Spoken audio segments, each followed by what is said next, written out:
trying to photograph bees in the garden has given me a huge amount of respect for wildlife photographers who photograph insects, because they are just so busy, they just don't stop.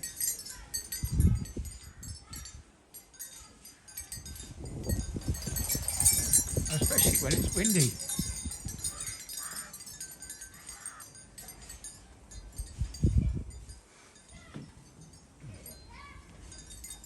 Those there are my lavender flowers from a different variety of lavender.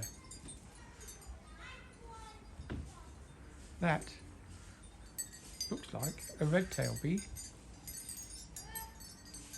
That in the background is a carder bee. And this one here, if I can catch it, where's it gone? There. That one looks like a white-tailed bee. We have another bee which looks very similar, called the buff-tailed bee, where the white section isn't so bright white. Although it might be a white-tailed bee, I don't know. It might just be an old one. It's gone a bit grey and saggy. Yeah, if I can get it in focus, it's terrible focusing when they're moving about so much. But yes, there we go. We have about 4 varieties of bees out of the 24 varieties that are available in the UK. We've got 4 of them.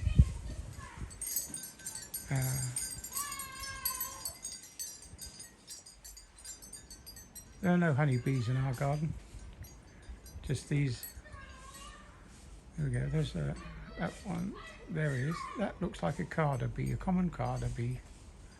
That one, if I can get it in focus, pull right back.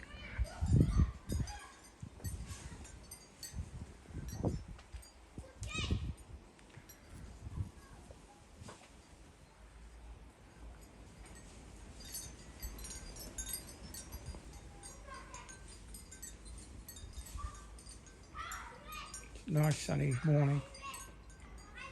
Kids are screaming. Yeah, see this one here might be a buff tail, because the white patch on its rear end isn't quite as bright, and the yellow band on its head is more yellow. If I can find it again, this one here seems to be slightly paler yellow but a brighter white. So there you go.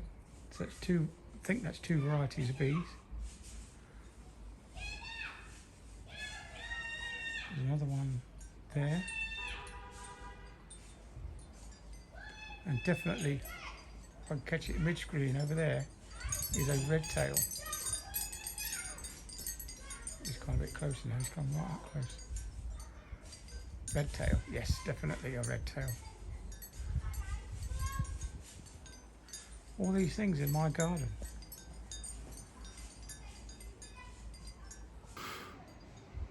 Wow, another lazy morning for me.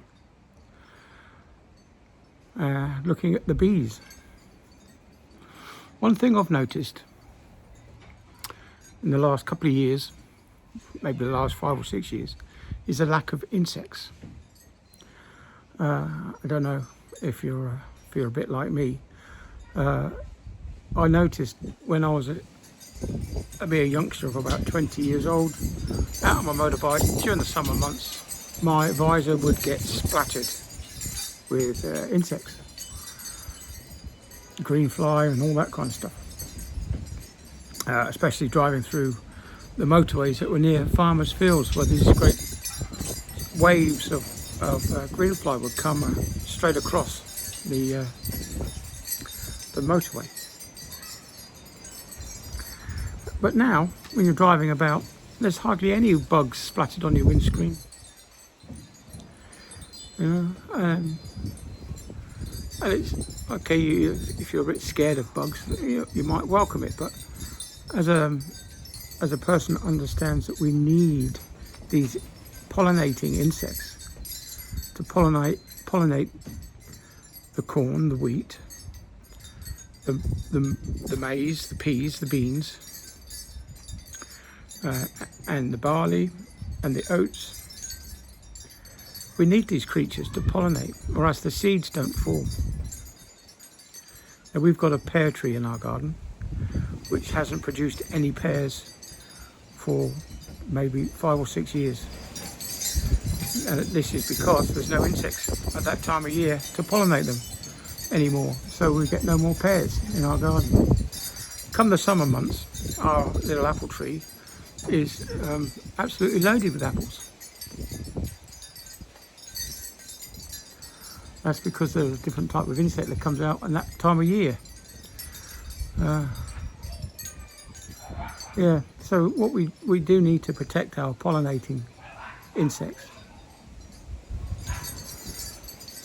How do we do that? I don't know. Reduce the pesticides. I think farmers are beginning to, especially around here, I think the farmers around here are beginning to plant wildflowers or different species of plants on the edges of the field to attract in the pollinated insects, and of course they'll go on to pollinate the the crop, as it were. You know, I mean, everything that we have on our breakfast table is pollinated: cornflakes, toast, cereal, and everything that we have in the evening, like a nice beer made from barley, lager made from wheat, gin made from grain. So all those things have got to be pollinated. Well, anyway, that's just me. Just a little warning for the future. We have to save our pollinating insects from extinction, or we'll be next. There'll be a way. There'll be a way of doing it, like we do with grapes. Our grapes are induced into producing grapes through chemicals. Yeah, you got it. Seedless grapes are produced by spraying them with chemicals to make the flowers produce a grape without seeds, which is clever because you can't grow anything from a seedless grape. Anyway, right, that's enough. I wasted too much of your time.